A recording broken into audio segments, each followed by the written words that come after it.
March 20, 2003, southern Iraq, along Highway 80. The M1A1 Abrams tanks of the 3rd Infantry Division's 2nd Brigade churn forward through the desert night, their 1,500 horsepower turbine engines screaming like banshees. Each tank guzzles fuel at a rate that would bankrupt a small city half a gallon per mile, sometimes more in soft sand. Behind them, Bradley fighting vehicles and Humvees stretch in a column that disappears into the darkness. The invasion has begun. Baghdad lies 350 miles north. And Lieutenant Colonel Stephen Twitty, the division's logistics chief, is staring at a problem that could end the entire offensive before it reaches the capital. The math is brutal, simple, unforgiving. Each Abrams carries 500 gallons of JP-8 jet fuel. At combat speed across open desert, that's good for maybe 250 miles on a perfect day, with no detours, no firefights, no sandstorms. The 3rd Infantry Division has over 300 tanks, thousands of other vehicles. They're supposed to race to Baghdad faster than any armored force in history, covering distances that took weeks in Desert Storm. And they're supposed to do it without stopping. Twitty stands in the Tactical Operations Center, a cluster of command vehicles and camouflage netting south of the Kuwaiti border, watching digital maps flicker with blue icons representing his fuel trucks. There aren't enough. There will never be enough. The division is about to outrun every supply doctrine the US Army has ever written. Sir, 2nd Brigade is reporting they'll hit bingo fuel in 6 hours at current speed, a logistics officer reports, his voice tight. Bingo fuel. The point where tanks have just enough to limp to a refuel point, if one exists, if they can find it, if enemy forces don't cut them off first. Twitty doesn't blink. He's been preparing for this moment since the invasion plans first crossed his desk months ago. A West Point graduate, with a mind that thinks in systems and flows, he'd looked at the operational plan, the audacious push to Baghdad, the breakneck speed, the extended supply lines, and realized that traditional logistics would fail. You can't stop an armored division in the middle of enemy territory to set up fuel points. You can't wait for convoys to catch up. The moment the advance stops, it becomes vulnerable. Ambushes, artillery, chemical weapons maybe. The Iraqi Republican Guard would have time to regroup, to fortify Baghdad's approaches. No, the division has to keep moving, which means the fuel has to keep moving with it. Get me the convoy commanders, Twitty says. All of them. Around him, the TOC hums with controlled chaos. Radios crackle with reports from the lead element's contact with Iraqi border positions, scattered resistance, the first prisoners being taken. The ground war is hours old. But Twitty's war, the invisible war of fuel and ammunition and water, will determine whether the invasion succeeds or collapses into a logistical catastrophe that historians will dissect for decades. He pulls up a digital map on his laptop, a new piece of technology that most of the army still doesn't trust. Blue Force Tracker, GPS enabled. It shows every vehicle in the division that has a transponder, including his fuel trucks. Little blue diamonds moving across the tan emptiness of southern Iraq. He zooms out. The distance to Baghdad looks impossible. The fuel trucks look like toys. But Twitty sees something else. He sees a pattern, a flow, a system that doesn't exist yet but could if he can convince his drivers to do something no supply convoy has ever attempted. He's going to turn his fuel trucks into a rolling gas station, a continuous stream of tankers that will leapfrog forward, refuel the combat vehicles on the move, then race back for more fuel, and do it again. No stops, no static fuel points, just constant motion, synchronized with GPS, timed to meet the tanks exactly when and where they need it. It's never been done before. The doctrine doesn't exist. The training doesn't exist. And if it fails, the 3rd Infantry Division will run dry somewhere in the Iraqi desert, stranded and surrounded, the spearhead of the invasion turned into a death trap. Twitty opens a notebook, starts sketching convoy routes and timing sequences. Outside, the first artillery barrage of the war rumbles in the distance. The clock is ticking. The tanks are rolling. And he has maybe 12 hours to invent a new way to wage war. The convoy commanders arrive at the TOC in shifts, dusty, exhausted men and women who've been driving fuel trucks through the Kuwaiti staging areas for weeks. Preparing for an invasion everyone knew was coming, but no one quite believed would move this fast. Staff Sergeant Marcus Chen, Sergeant First Class Deshaun Williams, Captain Jennifer Oakes, who commands the 129th Transportation Company. They gather around Twitty's map table, and he can see the question in their eyes. Why are we here instead of on the road?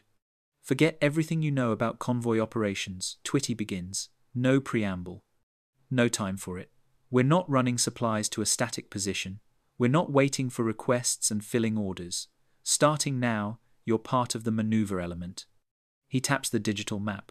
The blue icons representing 2nd Brigade are already 40 miles inside Iraq, moving fast. Those tanks up front? They're burning fuel at 60 gallons per hour. Each one. They can't stop. If they stop, they die, which means you can't stop either. Captain Oakes frowns. Sir, standard procedure is to establish fuel points every... There are no fuel points. Twitty cuts her off. You're going to refuel them while they're moving. Silence. Someone laughs nervously, then stops when they realize Twitty isn't joking. Here's how it works, he continues, pulling up a PowerPoint slide on a laptop, because even in the middle of an invasion, the army runs on PowerPoint. You'll operate in packets. 3 trucks per packet. Each M978 HEMTT tanker carries 2,500 gallons. You'll leapfrog forward using Blue Force Tracker to locate the combat units. When you reach them, you refuel on the move. They slow down. You pull alongside, pump while rolling, then break off. The next packet is already moving up behind you. Continuous flow. Staff Sergeant Chen shakes his head. Sir, with respect, we've never trained for mobile refueling at this scale. The hoses, the connections, it's dangerous enough when everyone's stationary. I know. Twitty's voice is calm, but there's steel underneath, which is why you're going to practice it tonight. We have maybe 6 hours before 2nd Brigade hits critical fuel levels. You'll run drills in the staging area, get your drivers comfortable pulling alongside moving vehicles, work out the timing. Then you're going north. He zooms the map out further, showing the planned route to Baghdad, Highway 8, Highway 1, through Nasiriyah, past Najaf, across the Euphrates, 500 miles of enemy territory. You'll have armed escorts Humvees with 50 cals, some Bradley support when we can spare it, but you need to understand, you're going to be moving through unsecured areas. The combat units are punching through, but they're not stopping to clear every town, every crossroad. You'll be exposed. Sergeant First Class Williams, a veteran of Desert Storm, speaks up. What's our fallback if we get hit? If we lose trucks? You don't fall back, Twitty says flatly. You push through, because if those tanks run dry, we lose the entire offensive. The Iraqis get time to regroup. American soldiers die. This is the main effort. You are the main effort. Without fuel, there is no invasion. The weight of it settles over the room. These are transportation soldiers, truck drivers, mechanics, fuel specialists. They signed up to support combat operations, not to become the linchpin of the entire war. But Twitty can see the shift in their expressions, the realization, the acceptance. You'll have GPS, he continues, pulling up the Blue Force Tracker interface.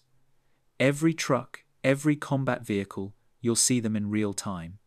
I'll have a coordination cell running 24/7, tracking fuel consumption rates, calculating intercept points, directing you where to go. You won't be guessing.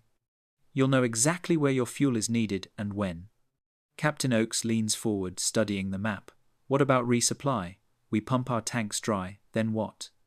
You race back to the forward logistics bases. We'll be leapfrogging those forward as fast as we can.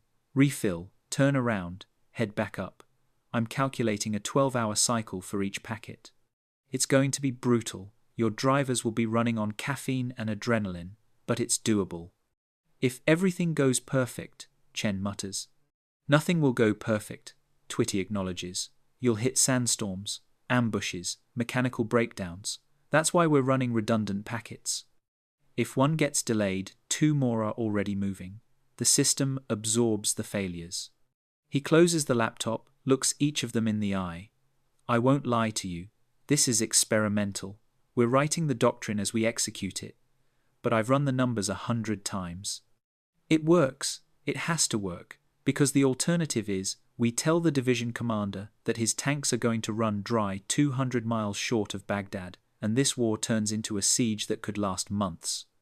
Outside, the rumble of artillery has intensified. The ground war is accelerating. Somewhere to the north, tank commanders are checking their fuel gauges, doing their own math, wondering if they'll make it.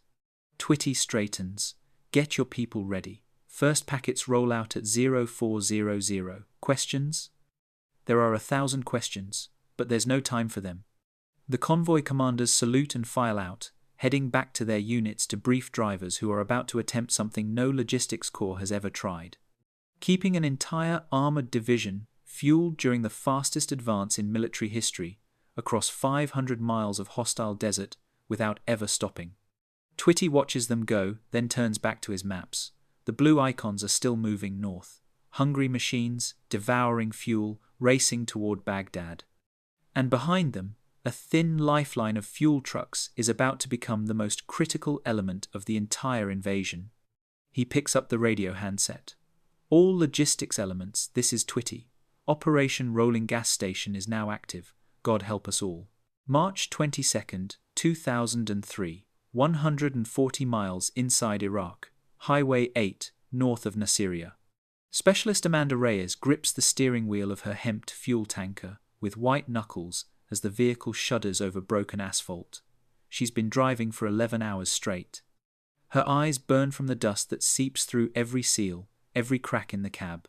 Behind her, 2,500 gallons of JP-8 slosh in the tank, enough explosive potential to vaporize her truck and everything within 50 meters if they hit an IED or take an RPG round. Blue 4, this is Fuel 6, her radio crackles. It's the coordination cell, Twitty's people, tracking her position via GPS. You have Bravo Company, 1 to 64 armor at your 12 o'clock, 3 kilometers. They're at 40% fuel. You're cleared hot for mobile refuel. Copy. Fuel 6, Reyes responds, her voice steadier than she feels. She accelerates, pushing the Hempty to 50 miles per hour. Beside her, Private First Class Jackson mans the .50 caliber machine gun mounted on the cab roof, scanning the horizon through dust-caked goggles. Their armed escort 2 Humvees flanks them, but they're spread thin. Everyone's spread thin. Ahead, she spots them, a column of Abrams tanks, massive and predatory, churning north at 35 miles per hour. They're not stopping. They're not even slowing down much. This is it. The thing they practiced for 6 hours in Kuwait before being thrown into the real thing. Jackson, get ready to guide me in, Reyes says. She pulls alongside the rearmost tank, matching its speed. The ground is rough. The tank kicks up a rooster tail of dust and debris. She can barely see. Her truck bounces violently. The fuel hose is already unreeled, and Jackson is leaning out, signaling to the tank crew. The tank's fuel port is on the right rear. Reyes edges closer, too close. The vehicles are 10 feet apart, now 8. One wrong move and they collide. At this speed it would be catastrophic. Her hands are shaking. She forces them still. Jackson makes the connection. The hose locks into place. Fuel begins pumping 500 gallons per minute, the maximum rate. It'll take 6 minutes to top off the tank. 6 minutes of driving in perfect parallel, maintaining exact speed on broken highway through dust clouds in a war zone. Reyes focuses on the tank commander's helmet, visible in the turret. He gives her a thumbs up. She nods, doesn't dare wave back. Both hands on the wheel. The HEMTT's engine roars. 60 seconds, 90. The fuel gauge on her tank drops. 2 minutes. Then the world explodes. Not her truck, something ahead. A massive fireball erupts 200 meters up the column. Iraqi ambush. Small arms fire chatters from a cluster of buildings to the east. The tanks don't stop. They can't stop. The lead Abrams pivots its turret and fires. The 120mm main guns report like the crack of God's whip. The building disintegrates. Stay on target, Jackson yells. The hose is still connected. 4 minutes. They're still pumping. Reyes' heart hammers so hard she thinks it might burst through her ribs. Tracers arc overhead, green Iraqi, then red American as the escort Humvees return fire. 5 minutes. The tank is almost full. Reyes can see muzzle flashes from the buildings. Something pings off her truck's armor, plating small arms, probably AK-47 rounds. Not enough to penetrate. Not yet. She keeps the wheel steady. 6 minutes. Jackson disconnects. Clear, clear, go. Reyes drops back, lets the tank pull ahead. Her truck is lighter now, more maneuverable. She accelerates past the ambush site, where 2 more tanks have reduced the Iraqi position to rubble and smoke. The column keeps moving. She's already looking for the next tank, the next customer, in this rolling gas station that never stops. Fuel 6, Blue 4, she radios. 1 tank serviced, moving to next target. Copy, Blue 4, outstanding work. Next target is 2 clicks ahead. Outstanding work. She's been shot at, nearly collided with a 70-ton tank, and pumped fuel while moving at 35 miles per hour through an active firefight, and she has to do it again and again, for the next 12 hours, until her tank runs dry, and she has to race 80 miles back to the forward logistics base to refill. This is Twitty's system, this is the rolling gas station, and somehow impossibly, it's working. March 24th, 2003, 280 miles inside Iraq, approaching Najaf. Lieutenant Colonel Twitty hasn't slept in 60 hours.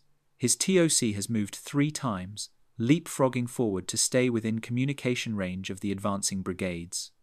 The digital map on his screen is a chaos of blue icons, tanks, Bradleys, fuel trucks, all moving, all consuming, all demanding more. Sir, we've got a problem. Captain Hernandez, his operations officer, reports. Sandstorm, moving in from the west. Visibility dropping to 0. 3rd Brigade is requesting we halt fuel operations until it passes. Twitty shakes his head. Negative. The storm doesn't stop the tanks, it doesn't stop us. Get the convoy commanders on the line. Tell them to use GPS exclusively. They're driving blind, but the Blue Force tracker will guide them in. Sir, that's not a request, Captain. The sandstorm hits an hour later. The world turns orange, then brown, then black. Wind screams at 40 miles per hour, carrying sand that strips paint and clogs engines. Visibility drops to 15 feet. The fuel convoys keep rolling. Staff Sergeant Chen's packet is somewhere near Najaf when his lead truck's engine starts misfiring. Sand in the fuel filters. He radios back, keeps moving. His GPS shows a company of tanks 8 kilometers ahead, fuel status critical. They've been in continuous combat for 6 hours, fighting through Republican Guard positions. They're almost dry. Chen pushes his dying truck forward. 5 kilometers. 3. The engine is coughing, losing power. He can't see anything except the GPS screen's glowing blue icons. 1 kilometer. He's navigating by faith and technology, driving a bomb through a sandstorm in enemy territory toward tanks he can't see. Then, like ghosts, they materialize massive shapes in the swirling dust. Abrams tanks, stationary now, forming a defensive perimeter. They're out of fuel, dead in the water. Sitting ducks if the Iraqis counterattack. Chen's trucks pull into the perimeter. His crew dismounts, unreels hoses, begins pumping. No mobile refueling this time, the tanks are stopped, the storm is too violent, but they're here. The fuel is here, the system worked. 20 minutes later, the tank's turbines roar back to life. The company commander, a captain whose name Chen never learns, clasps his shoulder through the dust storm. You just saved our lives, Sergeant. Chen nods, too exhausted to speak. His truck's engine finally dies completely. He'll have to wait for recovery. But the other 2 trucks in his packet are already moving, heading to the next unit, the next crisis. The rolling gas station doesn't stop. March 28, 2003, 420 miles inside Iraq, outskirts of Karbala. The 3rd Infantry Division has covered more ground, faster than any armoured force in history. They've punched through the Karbala Gap, crossed the Euphrates, and are positioning for the final assault on Baghdad, and they haven't run out of fuel, not once. Twitty's system has held, barely. He's lost 11 fuel trucks to breakdowns, to ambushes, to accidents. 3 drivers are dead, 17 wounded. But the packets kept rolling, the redundancy absorbed the losses, and the tanks kept moving. Captain Oakes's convoy is making its 43rd run when they spot it, the lights of Baghdad on the northern horizon, aglow against the night sky. Her drivers have been awake for days, sustained by rippets and sheer willpower. They've driven through sandstorms and firefights, pumped fuel under mortar fire, navigated by GPS through terrain that would terrify seasoned combat troops. Fuel 6, this is Oakes, She radios back to Twitty's coordination cell. "We have visual on Baghdad, estimate 60 kilometers out." There's a pause. Then Twitty's voice, rough with exhaustion but unmistakable. "Copy that, Captain. Finish your run and head back for resupply. The division's going to need every drop you can carry for the final push. You've done the impossible. Now let's finish it." Oakes looks at her drivers, sees the same exhausted pride in their faces. They're not infantry, they're not tankers, they're truck drivers. And they've just enabled the fastest armored advance in military history. The rolling gas station rolls on. April 3rd, 2003, Baghdad International Airport, 500 miles from Kuwait.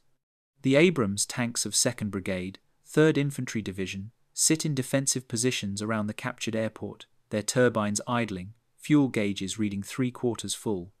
It's a small miracle, a logistical impossibility that became reality through sheer audacity and relentless execution. Lieutenant Colonel Stephen Twitty stands beside one of the tanks, watching the sun rise over Baghdad's skyline. The city is 4 miles away, the regime is collapsing. And the American armored spearhead that was supposed to outrun its supply lines, that every military analyst predicted would bog down in the desert, has arrived with fuel to spare. His radio crackles. "Sir, final numbers are in. It's Captain Hernandez, still manning the coordination cell at the forward TOC. Total fuel delivered since H-hour, 2.3 million gallons. Average delivery time from request to receipt, 4.2 hours. 0 combat units reported mission failure due to fuel shortage." 0. Twitty lets that sink in. Across 500 miles of hostile territory, through sandstorms and ambushes, mechanical failures and human exhaustion, his rolling gas station delivered. Every single time. "Casualties?" he asks, though he already knows. He's known each one personally. Final count, 4 KIA, 21 WIA among fuel convoy personnel.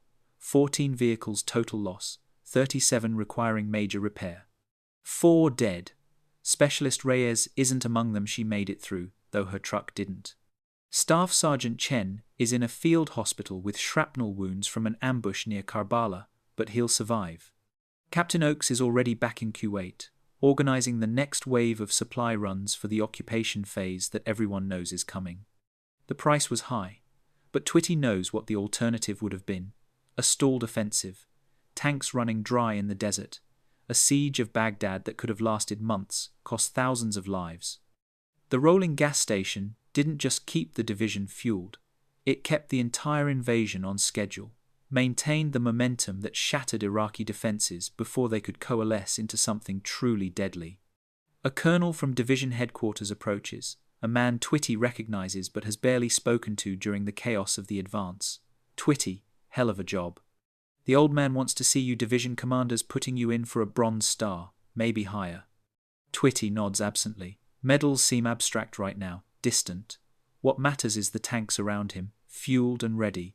What matters is that it worked. "Sir, if I may ask," the colonel continues, "how did you know it would work? This wasn't in any manual, you invented it on the fly." Twitty considers the question. How do you explain that moment when you see a problem so clearly that the solution becomes inevitable? When the math and the logistics and the human factors all align in your mind and you simply know. "I didn't know." He admits, "I believed, and I had drivers who believed with me. People like Reyes and Chen and Oakes, they're the ones who made it work. I just gave them a plan and got out of their way." The colonel smiles. "Well, whatever you did, it's going to change how we fight wars. The brass is already talking about making this doctrine. GPS-enabled, just-in-time logistics. Mobile refueling at scale. You've written the playbook for 21st century warfare." Maybe. Twitty isn't sure he wants that legacy, his name attached to a system that will send more fuel convoys into harm's way, more drivers into the kill zone, but he knows the colonel is right. What they accomplished here, across 500 miles of desert in 2 weeks, will be studied at West Point and the Army War College. The rolling gas station will become doctrine, refined and improved, stripped of its improvised desperation and turned into something clean and official. But it will never capture what it really was, a gamble, a leap of faith, a logistics chief, and a few hundred truck drivers doing something impossible because the alternative was unthinkable. April 5, 2003. Forward Operating Base, outskirts of Baghdad. Specialist Amanda Reyes sits on the hood of a replacement HEMTT, drinking terrible coffee and watching the sun set over the city. Her hands have finally stopped shaking. She's slept for 16 hours straight, the first real sleep since the invasion began. Her old truck is somewhere in the desert, broken down and abandoned, but she's already been assigned a new one. The fuel runs continue, the war continues. Staff Sergeant Chen finds her there, his arm in a sling, bandages visible under his uniform. "Barely, you?" "Barely," he grins, "but we made it, all the way to Baghdad. They're saying we set records, fastest armored advance in history." Reyes nods. She's heard the same thing.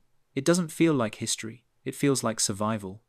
Like 2 weeks of terror and exhaustion compressed into something that will probably give her nightmares for years. "You think they'll remember us?" she asks. "The fuel guys, or will it just be about the tanks and the infantry?" Chen shrugs. "Does it matter? We know what we did. Twitty knows. The tankers we kept running know. That's enough." Maybe it is. Reyes looks at the city, thinks about the tanks that are in there now, conducting thunder runs through Baghdad's streets, toppling the regime. Those tanks are running on fuel she delivered. On fuel Chen delivered, and Oaks, and dozens of others whose names will never make the history books. The rolling gas station, the impossible convoy system that kept an army moving when every rule said it should have stopped. It worked because it had to work, because failure wasn't an option. Because a logistics chief named Twitty looked at an impossible problem and refused to accept that it was impossible. "Come on," Chen says, sliding off the hood. "They're briefing the next convoy schedule. We roll out at 0600. Reyes follows him, her body protesting every movement. But she'll be ready at 0600. They all will, because the tanks still need fuel, and the rolling gas station never stops. Epilogue. The 3rd Infantry Division's race to Baghdad in March-April 2003 covered 500 miles in less than 3 weeks, the fastest sustained armored advance in military history. Lieutenant Colonel Stephen Twitty's revolutionary rolling gas station logistics system delivered over 2.5 million gallons of fuel without a single combat unit reporting mission failure due to fuel shortage. His GPS-enabled, just-in-time delivery concept became the foundation for modern military logistics doctrine. The system's success proved that with real-time tracking and aggressive forward positioning, supply lines could keep pace with even the most rapid maneuver warfare. Twitty received the Bronze Star for his leadership. More importantly, he ensured that the names of the fuel convoy drivers, the specialists and sergeants who drove through sandstorms and ambushes to keep the war machine running, were included in official after-action reports. 4 transportation soldiers gave their lives during the fuel runs to Baghdad. 21 more were wounded. Their sacrifice enabled one of the most audacious military operations of the modern era. The rolling gas station worked, and warfare would never be the same.